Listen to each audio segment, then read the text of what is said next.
গাজীপুরের চান্দরা চৌরাস্তায় দুর্বৃত্তদের হামলায় এনসিপি নেতা হাসনাত আব্দুল্লাহ আহত হয়েছেন। সন্ধ্যায় হামলার ঘটনা ঘটে বলে জানান এনসিপি নেতারা। প্রতিবাদে তাৎক্ষণিক বিক্ষোভ মিছিল করে এনসিপির স্থানীয় নেতাকর্মীরা।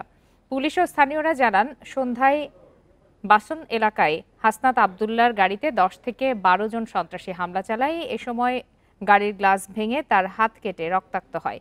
খবর পেয়ে ঘটনাস্থলে যায় পুলিশ। ইসলামিক ইউনিভার্সিটি অব টেকনোলজির সামনে কিছু সময় অবস্থান করেন হাসনাত, পরে ঢাকার উদ্দেশ্যে রওনা হন তিনি। হামলার প্রতিবাদে বিক্ষোভ মিছিল করেছে এনসিপির নেতাকর্মীরা। এ সময় হাসনাত আব্দুল্লাহর ওপর সন্ত্রাসী হামলার নিন্দা ও আওয়ামী লীগ নিষিদ্ধের দাবি জানান তারা। সিসিটিভি ফুটেজ দেখে হামলাকারীদের ধরতে অভিযান শুরু করেছে পুলিশ। ভাইয়ের উপরে চৌরাস্তায় এই আওয়ামী লীগের দোসররা নেককারজনকভাবে হামলা করেছে। কেন্দ্রীয় অফিসে বসেছিলাম, আমরা খবর পেলাম আমাদের ভাই হাসনাত আব্দুল্লাহর গায়ে আওয়ামী লীগের ফ্যাসিস্টরা আক্রমণ করেছে।